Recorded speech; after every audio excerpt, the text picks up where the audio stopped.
नमस्कार. विज्ञानयात्री टेड्यूज रेजिस्टन यांचे जीवनचरित्र आणि त्यांचे वैज्ञानिक योगदान या संदर्भात आपल्याशी संवाद साधण्याचा हा एक प्रयत्न आहे. अशा महत्त्वपूर्ण विषयासाठी कृपया या चॅनलला सबस्क्राईब करा. आपली मते आणि सूचना कमेंट बॉक्समध्ये लिहा.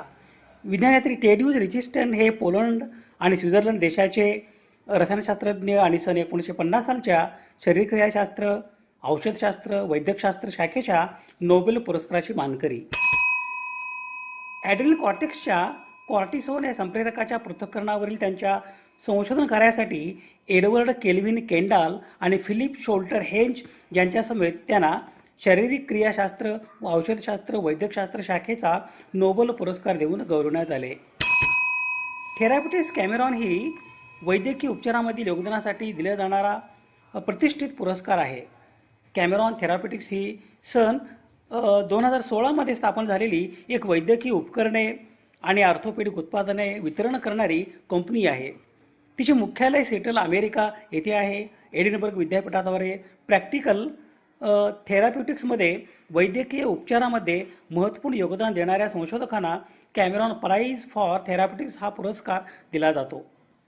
सन 1951 ॲड्रिनल कॉर्टेक्सच्या कॉर्टिसोन या संप्रेरकाच्या विलगीकरण या संशोधन कार्यासाठी टेड्यूज रेजिस्टन आणि एडवर्ड केल्विन केंडाल यांना संयुक्तपणे एडिनबर्ग विद्यापीठाच्या वतीने थेराप्युटिक्स कॅमेरॉन हा पुरस्कार या पुरस्काराने सन्मानित करण्यात आले.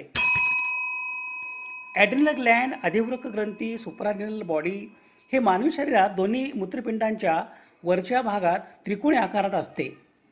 रक्तदाब नियंत्रित करणे, चयापचय संदर्भातील नियंत्रण करणे आणि ताणतणावाविरुद्ध शरीराला लढण्यास मदत करणे हे या ग्रंथीचे कार्य. कॉर्टेक्स आणि मेडुला हे या ग्रंथीचे दोन प्रमुख भाग आहेत. कॉर्टेक्स हा बाहेरील भाग असून स्टिरॉइड संप्रेरके तयार करतो. मेडुला हा आतील भाग असून ॲड्रिनल सारखे आपत्कालीन संप्रेरके स्त्रावतात. अधिवृक्क ग्रंथीच्या बाह्य भाग म्हणजे ॲड्रिनल कॉर्टेक्स याद्वारे स्त्रावणाऱ्या अनेक संप्रेरकापैकी एक संप्रेरक म्हणजे कॉर्टिसोन. कॉर्टिकोस्टिरॉइड संश्लेषणाने कृत्रिमरित्या बनवता येतात. डिऑक्झॅलिक आम्ल यापासून मोठ्या प्रमाणात तयार करण्याची जुनी पद्धत अजूनही सुधारून वापरली जाते. या प्रक्रियेत काही वनस्पतींच्या अर्कावर सूक्ष्म जंतूंची प्रक्रिया केली जाते. या अर्कामध्ये स्टिरॉइडचे पूर्वद्रव्य, स्टिरॉइड ज्यांच्यापासून तयार केले होतात असे पदार्थ असतात. सन 1951 कॉर्टिसोनचे संपूर्ण विश्लेषण करण्यात यश मिळाले. कॉर्टिसोनचे स्फटिक रंगहीन असून त्याचा वितरण बिंदू 215 डिग्री सेल्सिअस आहे. याच तापमानाला त्याचे विघटन लहान रेणूत रूपांतर होते. बाजारात मिळणारे 21 मोनो ॲसिटेट हे त्याचे रूप आहे. 145 डिग्री सेल्सिअसला वितळते व त्याचे 153 डिग्री सेल्सिअसला पुनर्स्फटिकीभवन होते व पुन्हा ते वितळते. कॉर्टिसोन तत्सम संयुग यांचा कार्बोहायड्रेट, प्रथिने, स्निग्ध पदार्थ यांच्या चयापचय यावर शरीरात सतत घडणाऱ्या भौतिक रासायनिक घडामोडीवर परिणाम होतो.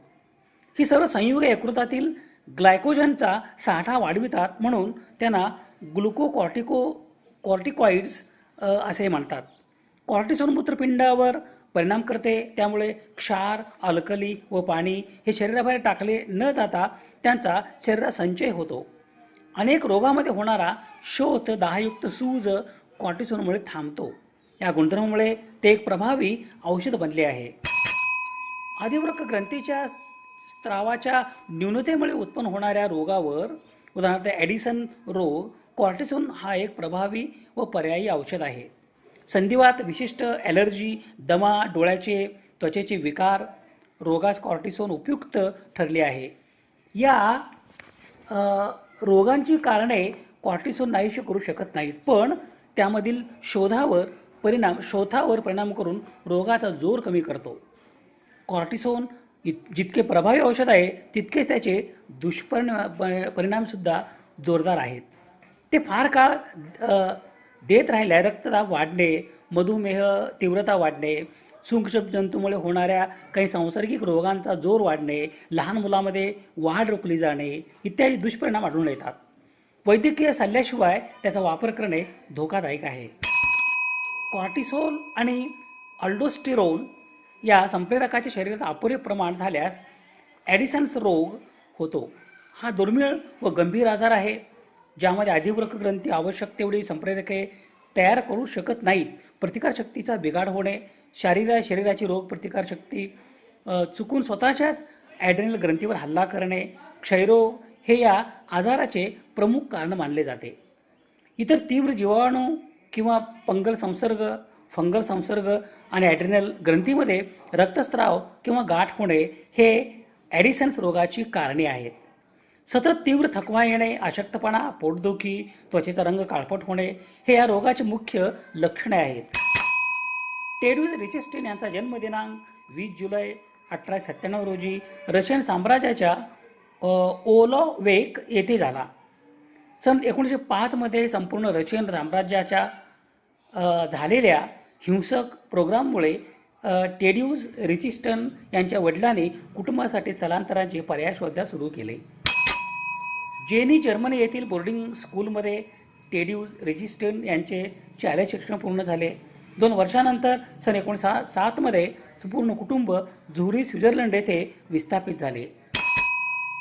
नंतरच्या संक्षिप्त कार्यकाळात टेड्यूस रिचिस्टन यांनी कार्लस्त्रुके तांत्रिक विद्यापीठ येथे पदवी शिक्षण पूर्ण केले.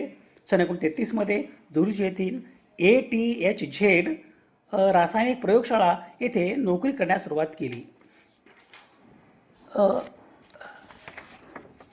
युनायटेड किंगडम यांच्या आर्थिक पाठबळ आणि सर नॉर्मन हॅवॉर्थ यांच्या शैक्षणिक मार्गदर्शनामुळे टेड्यूस रिचिस्टन यांनी प्रयोगशाळेत व्हिटॅमिन C ॲस्कॉर्बिक ॲसिडचे संश्लेषण करण्यात यश मिळवले.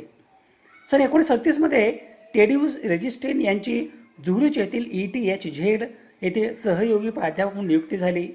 सन 1938 ते सन 1967 या कालावधीत टेड्यूस रिचिस्टन यांनी बासेल विद्यापीठात औषधशास्त्रीय रसायनशास्त्र आणि सेंद्रिय रसायनशास्त्र या विषयाच्या प्राध्यापक पदावर कार्यरत होते.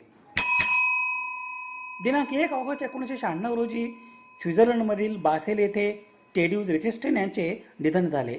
त्यांच्या स्मरणार्थ व्हिटॅमिन Cच्या कृत्रिम संश्लेषणासाठी मुख्य औद्योगिक प्रक्रिया याचे नामकरण टेड्यूस रिचिस्टन प्रक्रिया असे करण्यात आले.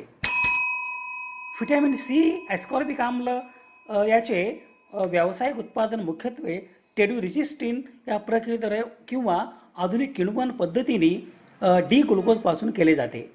ही प्रक्रिया रासायनिक आणि जैविक टप्प्यांचे मिश्रण आहे, ज्यामध्ये ग्लुकोजचे रूपांतर ॲस्कॉर्बिक आम्लामध्ये केले जाते. मका किंवा गव्हापासून मिळणारा डी ग्लुकोज हा मुख्य कच्चा माल म्हणून वापरला जातो. पहिल्या पायरीत ग्लुकोजचे हायड्रोजनने रूपांतर करून सॉर्बिटॉल बनवले जाते. त्यानंतर जीवाणूच्या सहाय्याने त्याचे रूपांतर सॉर्बोजमध्ये होतो. दुसऱ्या टप्प्यात जैविक प्रक्रियेमध्ये सॉर्बोजचे रूपांतर 2 कीटो एल ग्लुकॉनिक आम्ल यामध्ये होतो. या मध्यवर्ती घटकावर रासायनिक प्रक्रिया ॲनालायझेशन आणि लॅक्टोनायझेशन करून शुद्ध व्हिटॅमिन C पावडर तयार केली जाते. प्रतिकारशक्ती वाढणाऱ्या गोळ्या आणि सिरप बनवण्यासाठी ही पद्धत वापरली जाते. अन्नाची टिकवण क्षमता वाढवण्यासाठी आणि अँटीऑक्सिडंट म्हणून सुद्धा या रासायनिक पद्धतीचा उपयोग होतो. टेड्यूस रिचिस्टन हे प्रसिद्ध पॉलिश स्विस रसायनशास्त्रज्ञ आणि नोबेल पुरस्कार विजेते होते. त्यांना सन 1950 मध्ये शरीरविज्ञान किंवा वैद्यकशास्त्रातील नोबेल पारितोषिक मिळाले. कॉर्टिसोन या संप्रेरकावर आणि त्यांच्या शोधावर केलेल्या कार्यासाठी त्यांना सन्मान मिळाला. त्यांनी ॲड्रिनल कॉर्टिक्सच्या संप्रेरकावर संशोधन केले आणि व्हिटॅमिन Cच्या संश्लेषणातही मोठे योगदान दिले. त्यांच्या संशोधनामुळे संधिवात आणि इतर आजारांच्या उपचारासाठी मार्ग मिळाला.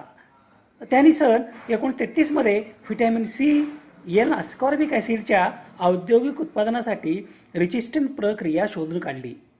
डी ग्लुकोजपासून कृत्रिमरित्या व्हिटॅमिन C तयार करण्याची रासायनिक आणि सूक्ष्म जैविक पद्धत आहे. या पद्धतीमध्ये किण्वन आणि रासायनिक प्रक्रियांचे विविध टप्पे समाविष्ट आहेत. या संशोधनामुळे मोठ्या प्रमाणावर स्वस्त दरात व्हिटॅमिन Cचे उत्पादन करणे शक्य झाले. विज्ञान क्षेत्रामध्ये उत्तम कामगिरी करणाऱ्या टेड्यूस रिचिस्टन यांचे दिनांक 1 ऑगस्ट 1996 रोजी स्वित्झर्लंडमध्ये वृद्धापकाळाने निधन झाले. विज्ञानयात्री टेड्यूस रिचिस्टन यांच्या स्मृतीस विनम्र अभिवादन. स्रोत संदर्भासाठी ही यादी आहे. समाजहिताच्या एखाद्या वैज्ञानिक विषयासंदर्भात प्रबोधन करणे, जागतिक समस्यांचे निराकरण करण्यासाठी सामाजिक इच्छा आणि संसाधन एकत्रित करणे आणि मानवतेच्या यशाचा उत्सव बळकट करणे यासाठी सुवर्णसंधी म्हणजे सामाजिक आणि वैज्ञानिक सण आणि उत्सव. अशा महत्त्वपूर्ण विषयासाठी कृपया चॅनलला सबस्क्राईब करा. आपली मते आणि सूचना कमेंट बॉक्समध्ये लिहा. विज्ञाननिष्ठा ही जीवननिष्ठा. धन्यवाद.